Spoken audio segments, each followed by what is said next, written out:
I want to welcome the most patient guest we've had so far. This is Nancy from Code Pink, and she's going to give us the rundown on what they're about, and I'm going to just read just a little bit. Code Pink is a woman's initiated grassroots peace and social justice movement working here in the U.S. to end funded wars and occupations of foreign countries. So with that little introduction, I'll let Nancy take it away and just roll like you will, and I'll try to keep it going. Great. Well, thank you so much for inviting me on. I'm really excited to be able to connect with you all and connect with your viewers. My name is Nancy Mancias. I am a campaigner with Code Pink Women for Peace. I've been involved with Code Pink since March of 2003, leading up to the invasion of Iraq. And so I am based here in the beautiful San Francisco area in the historical Women's Building. And we have a number of different campaigns that we work on. One of the campaigns that I help manage or run is called the Expose War Crimes campaign, demanding accountability. Thus far, the U.S. has failed to prosecute anyone up the chain of command for abuses that occurred in Guantanamo, in Iraq, those who led us into the illegal invasion in Iraq. We're not going to get any accountability under the Obama administration. So what Code Pink has done and other accountability activists is that we have decided, the people will step up. The people will stand up and do something about it. So for some of you who are familiar with Code Pink, you're probably familiar with us being going to events and disrupting and trying to make citizens arrest of people like Dick Cheney or Condoleezza Rice or Donald Rumsfeld. So we encourage people across the country to just remind them that we have not forgotten what they have done, what they led this country to. So if you go to our website, codepink.org/warcriminals, we have a bunch of tools and resources there that will help you stage a citizen's arrest, or I believe there's a petition on there as well. There's some sample citizens' complaints there, but when we do this, we do it coming from a place of creativity and compassion. And of course, we don't intend on hurting anyone. We just want to get the message out that we have not forgotten. We have not forgotten the number of Iraqis who have been killed in the occupation, as well as those who are being held in Guantanamo and have been considered, have been claimed to be innocent, but are still being held and are in this political tug of war between Congress and the White House. And I think we can say hands down that Obama has failed on his promise to close Guantanamo. So that's been an extreme disappointment for us here at Code Pink, as well as other organizations. Now, what we have coming up in the works is we are working with some really amazing human rights organizations like Amnesty International and legal organizations like CCR for the month of June for Torture Awareness Month. So we will be doing actions in D.C. and across the country to bring this issue to the forefront. Not just the issue of Guantanamo, but also the National Defense Authorization Act. We will be taking that up as well. Obama went ahead and signed that, I think, on New Year's Eve or New Year's Day. So that was just a nice way of kicking off the new year. So thank you, Mr. President. So not only are we interested in holding our former elected officials accountable, but we're also interested in holding Obama accountable and asking for transparency on his drone program. The government has deployed drones in the Middle East and South Asia and North Africa, while the U.S. military and the CIA used drones primarily for surveillance. These remotely controlled vehicles are used to launch missiles against human targets in countries which we aren't even at war with. So there's an estimate of as many as 3,000 people, including non-combatants and Americans, who have been killed by drone strikes. There is absolutely no oversight on this program. So we have a petition. It's to Senator Dianne Feinstein out of California, who is head of the Intelligence Committee. So what we're saying to Senator Dianne Feinstein is take away the drone program from the CIA, and this program has caused some concern for some of us in the anti-war movement, in the human rights movement. So what we're doing is we are organizing a drone summit that's taking place in Washington, D.C., April 28th and 29th. If you go to our website, codepink.org, you can sign on and register and join us. We're going to have some amazing human rights lawyers, Clive Stafford Smith, who some of you may have heard of, who represents a number of detainees held at the Guantanamo prison in Cuba. He will be there speaking. The Center for Constitutional Rights, they will have a number of lawyers speaking as well on the issues of legality and transparency with the drone program. We will also have robotic experts to talk about the issue, and then also to take up the issue of surveillance. We know that the drones used for surveillance was used in North Dakota to help track someone who is illegally going on some farmer's property. But I would definitely check that out and go to our website. Now, that's a little bit on the foreign policy area, which we focus on. But domestically, Code Pink has been participating in the Occupy Wall Street movement. We have been working alongside with Women Caucuses, Women's Alliance. I'm very much involved in Occupy San Francisco and working with our Women's Alliance here. We have created a website called Women Occupy. It's a place to build movement. Recently, for International Women's Day on March 8th, 9th and 10th, women across the country in the Occupy movement took action. And some of us decided to focus on Bank of America. You know, as some of you may know, that Bank of America intimidates whistleblowers. They violate antitrust laws. They're just an economic parasite. They are responsible for so many foreclosures. So we decided to go after them for this International Women's Day. A couple of us Code Pink women were in New York City where Brian Moynihan, the CEO of Bank of America, was speaking, and got to actually go inside the conference and disrupt him. Now, what we just do is take on the slogan of busting up Bank of America. We're just playing on the word bust, if you will, as women. And some women went inside and took their tops off and showed their pink bras and confronted Brian Moynihan.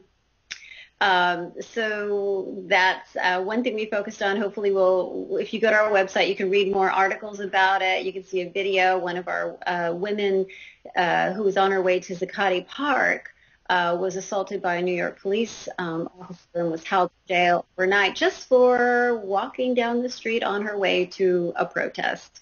So I guess we can see our civil liberties being quickly infringed on by our local law enforcement. One thing that we are focusing on is May 17th, having a feminist GA. And hopefully across the country we could do this. We are working with the Women Occupying Wall Street, WOW, and they will be having a feminist GA May 17th, and we want to try to duplicate that in the different occupations across the country. So I think that's what's coming up next. And then, as some of you may know, that Adbusters put a call out to go to Chicago to protest the NATO G8. And G8 has been moved to Camp David, but some of us will still be converging on to Chicago. So we will be there May 12th through the 20th. There's going to be a couple of people summits. There's going to be marches. There's going to be women's actions. So you can check our website. You can go to some other websites. I can't remember them off the top of my head. Sorry. To just be with us and just say no to NATO, which is the military arm of the G8. From what I understand, while the G8 is meeting with Obama at Camp David, they will be sending their assistants or their aides to Chicago. So there will be some representation, but not the actual heads of head leaders. So I just wanted to end on something else that we have been working on is no war on Iran. So we joined with Alice Walker, Gloria Steinem, Eve Ensler, Israeli women, Iranian women to say no war on Iran. There is a petition that you can sign that's on our website. So we stand in solidarity with women across the country to say no war and no sanctions, if anything. So I think I will end on that note, and I would be happy to take any questions. That was a phenomenal presentation. Thank you. I feel completely irrelevant.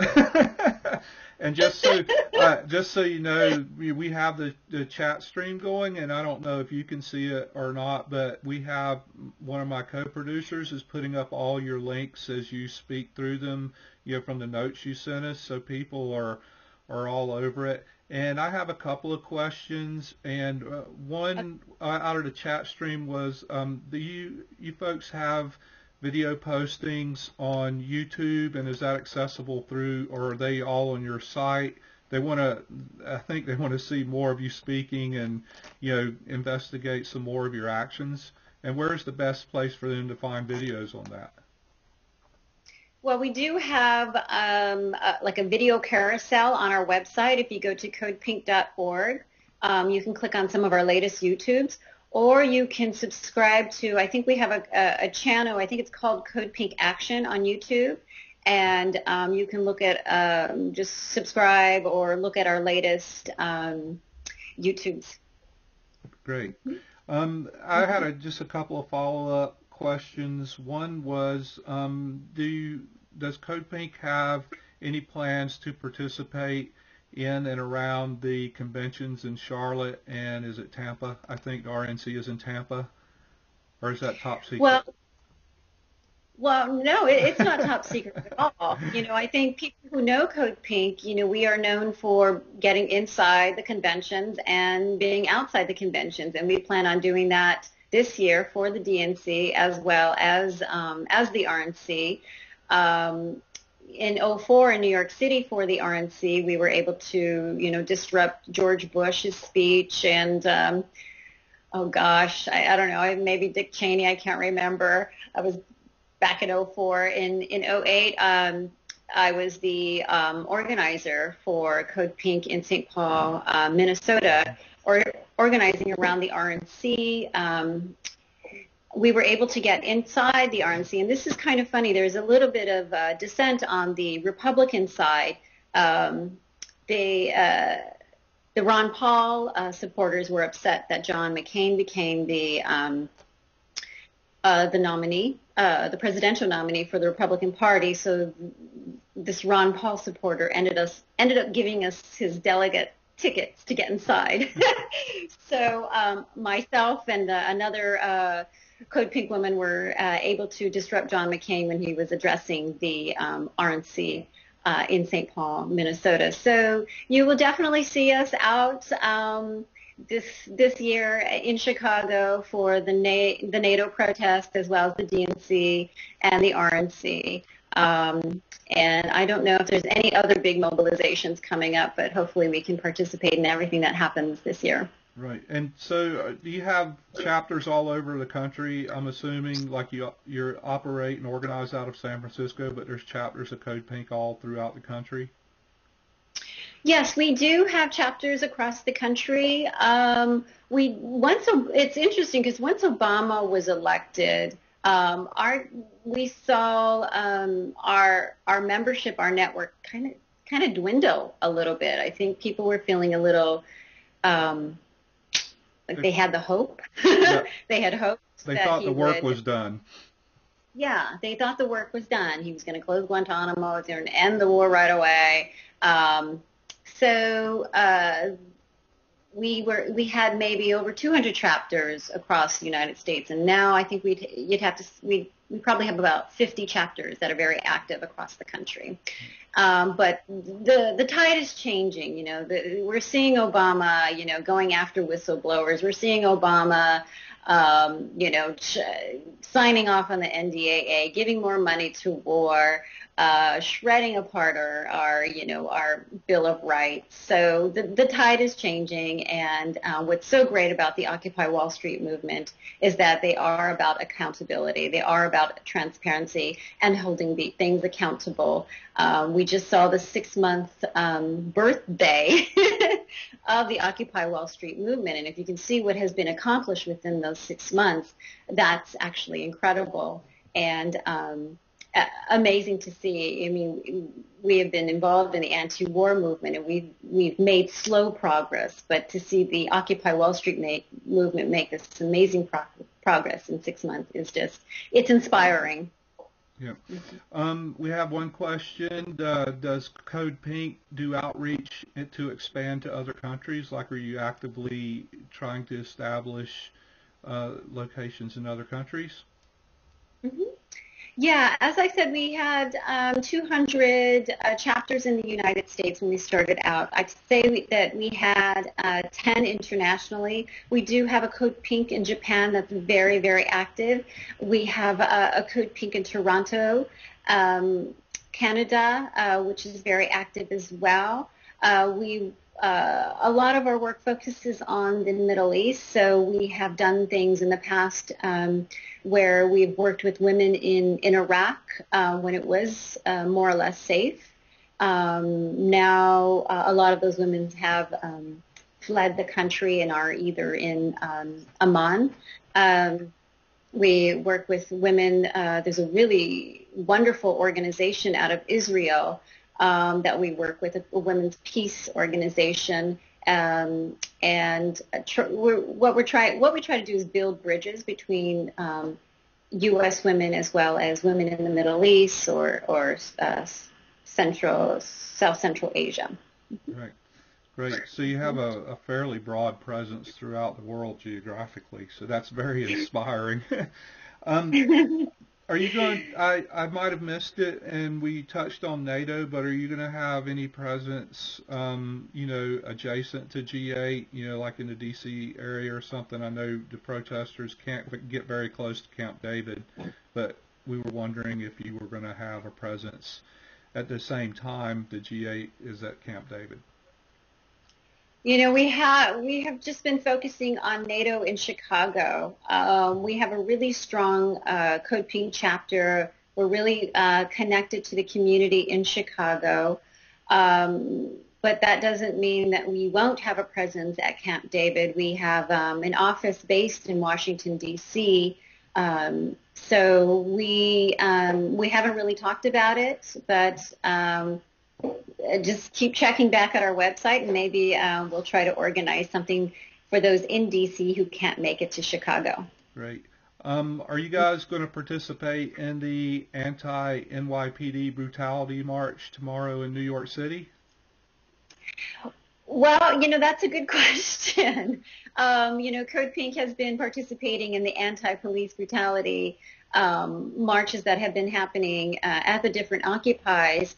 As I said, I'm here in San Francisco, so we have had our share of police brutality and raids. Our Occupy encampment is no longer there. We tried to retake a space, and the cops are just being complete jerks. Of course, we're right across the water from Occupy Oakland, and I mean that in itself has been a nightmare. So we're trying to deal with that and their attack on Scott Olson, the veteran that some of you may have seen, who was shot in the head with a projectile. So we work very closely with the veterans who are part of Occupy Oakland and Occupy San Francisco. So you will probably see some of us participating in the march, if it is indeed happening tomorrow at Occupy Wall Street. But we're seeing just the beginning of the suppression of our free speech, of our Bill of Rights being shredded away. And it's you got to give it to the Occupy Wall Street movement. They have the police on pins and needles, so yeah, we will continue to support the Occupy Wall Street movement and violence against our brothers and sisters.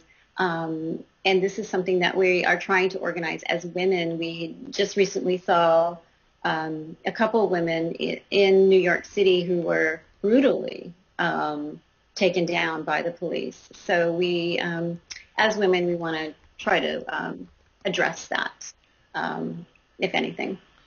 Outstanding. Just generally, I'd be interested in knowing how many people you guys have that are actively organizing, like for lack of a better term, like staff people, like yourself. And what kind of organization do you have? Is it horizontal or is it vertical? There's a lot of conversation about organizational models and what works, and you guys seem to be pretty successful. I'd be just interested in the structure of that. If you could speak to Sure. it. Yeah. Okay. Well, I only work part-time for Code Pink. I am a mental health caregiver. So I do that, running a vocational program here in the San Francisco Bay Area. So we have, we work as a collective, a women's collective, and we share ideas. Some of us come with resources and a network and can really tap into that, whether it be resources and network within the media. So we do have a staff, which is amazing for a nonprofit that's on like a shoestring budget. We have maybe like 3 full-time staff people. And we do have who have founded the organizations who are really work on a volunteer base.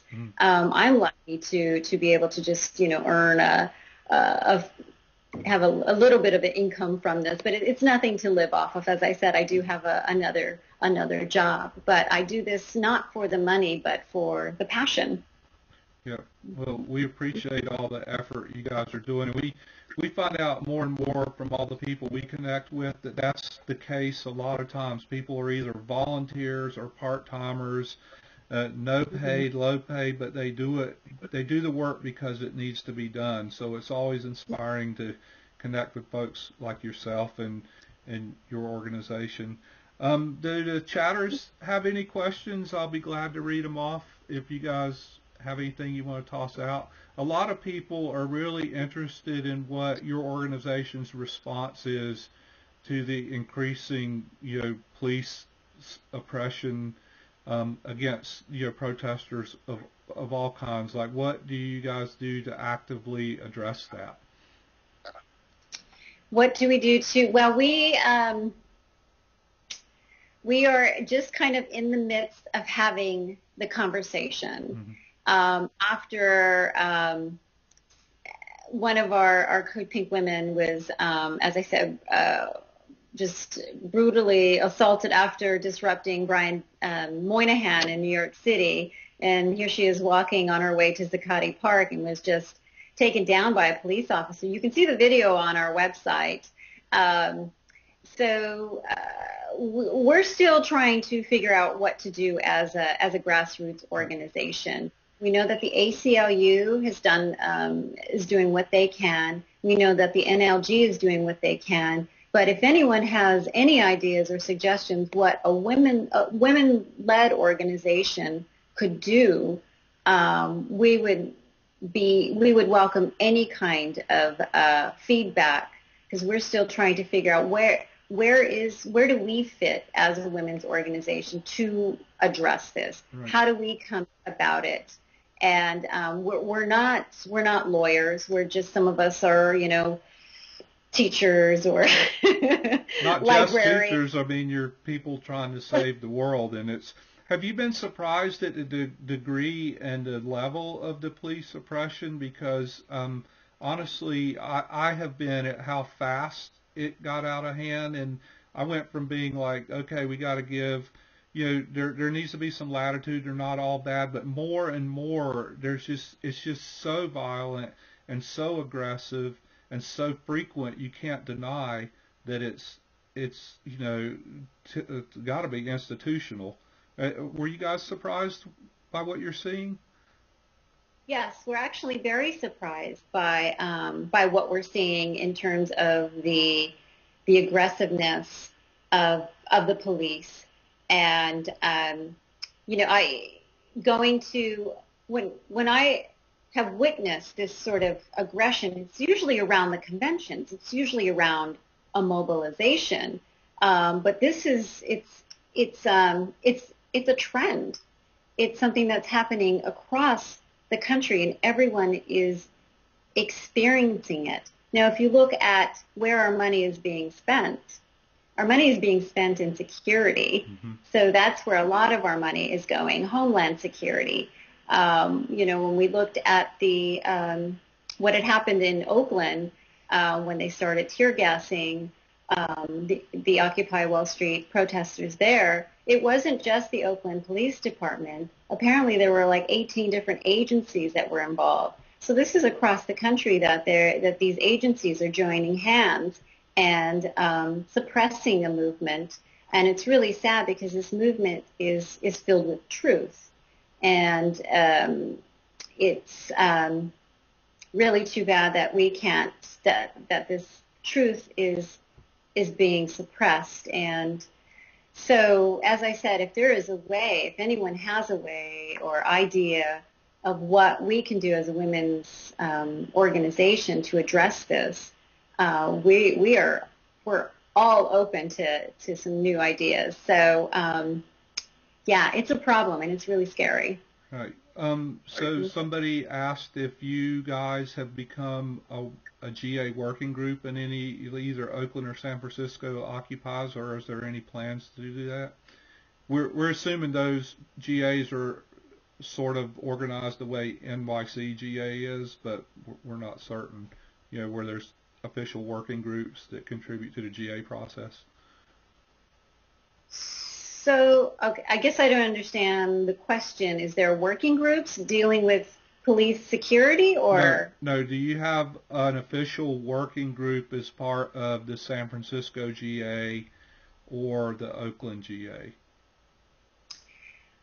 Yes. Well, yeah. I mean, I'm part of the Occupy San Francisco Spokes Council.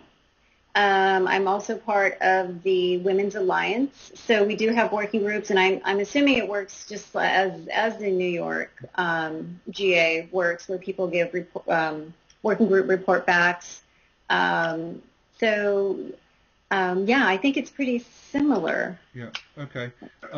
There is one lady that says, "What about the moms of cops? Where are they? They need to whip those kids' butts." Like they didn't have good mom raisins. So this is what you get out of the chat stream, right? Okay. Where are the moms of cops? What are the moms of cops doing? Yeah, that's right. Mother's Day is coming up on May 13th, and this is something that we are actually looking at. So, maybe it's someone wants to take on, outreaching Moms to of the cops, yeah. moms of cops.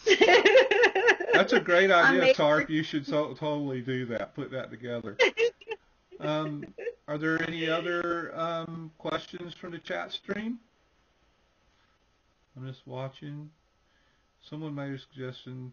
Yeah, Donald, who is one of the mods that I work with, asked if you have a live stream or a Ustream channel, and do you guys do live streaming of your actions?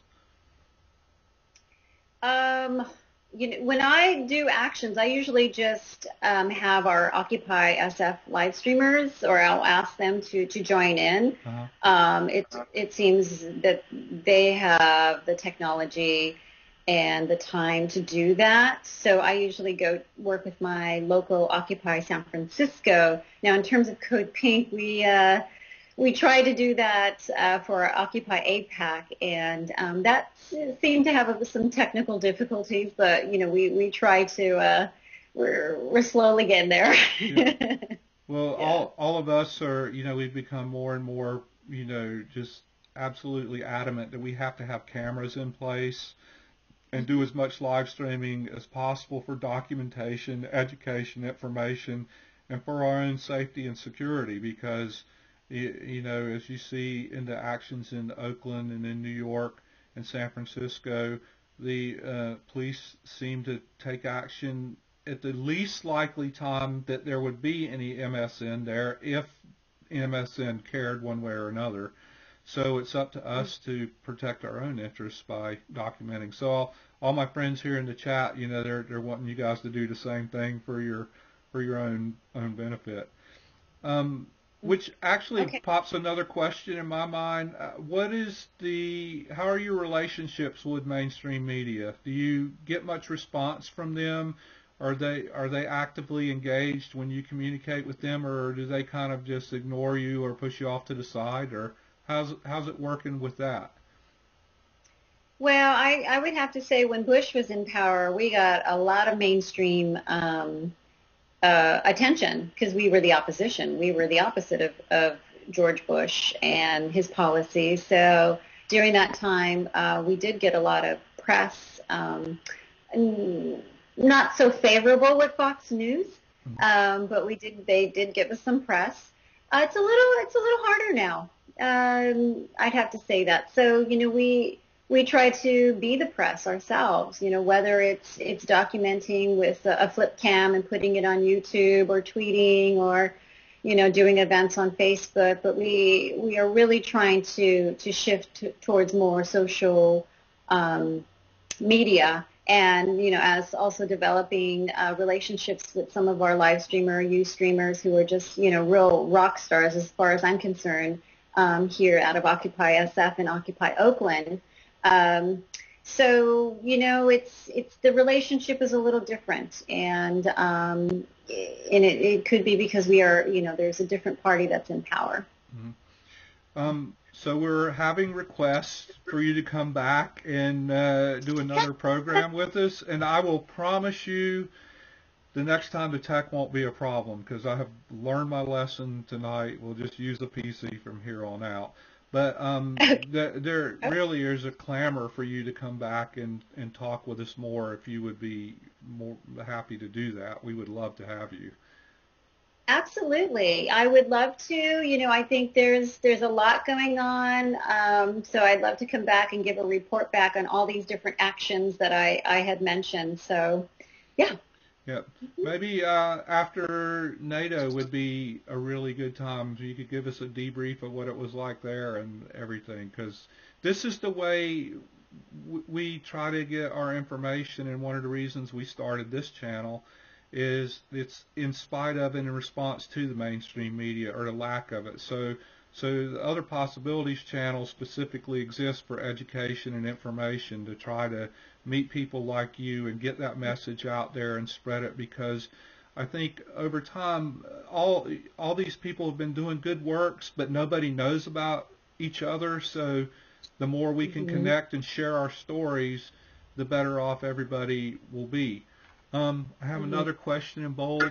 Ask her if they can contact our group to work together. Which group is that, Dawn? Hang on, I'm trying to get clarification. Our group, like an OPN group? Is that what you're talking about? I'm waiting for an answer. It's like I need one of those things in my ear, right? Don's a teacher. He's probably in class. The OPN group. Suze, what do you think? What's he talking about? Sorry, this is how we communicate. Suze, okay, yeah. So Donna wants to know if we can keep in contact to work with you guys on projects we might be able to help you with, and that you could help us with. That agreeable, like a little partnership of some kind.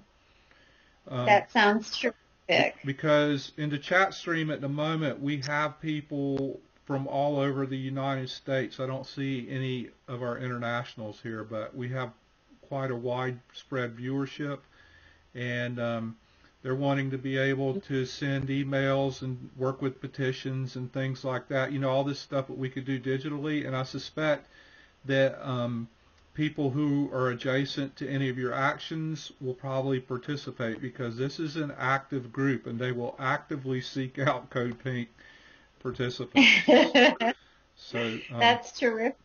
Yep. And I would love to give a debrief on NATO in Chicago, and I can even debrief while I'm there, while we're in the midst of things, because I plan on being there for a whole week. That would be outstanding. You and I will coordinate that, because we could do a live report. I'm actually working on, audio only for people who don't have like any way to catch video on that. So we would love to get reports from on the ground. That would be awesome.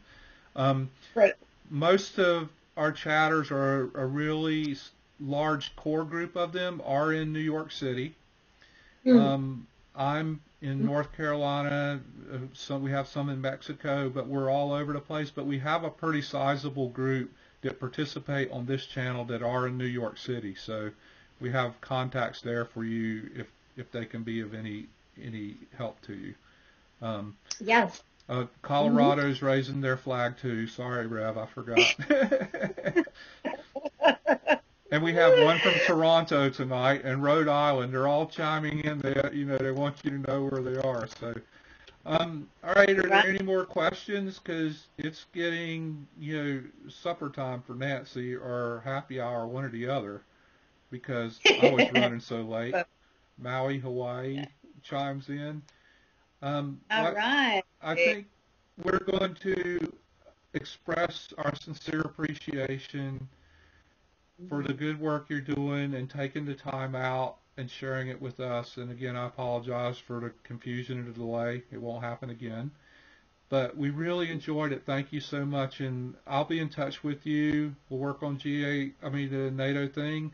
And we'll look forward to that, and anytime that we can be of any assistance to Code Pink, feel free to email me or any other Don or any other emails that you have. And you are getting applause and thank yous and whoop whoops and all that from the group. So they really appreciate it. So I hope you have a good weekend, and in solidarity, thank you for helping us and for being with us. Thank you, self-care. Take care. Thank you. All right. Bye-bye. Bye-bye.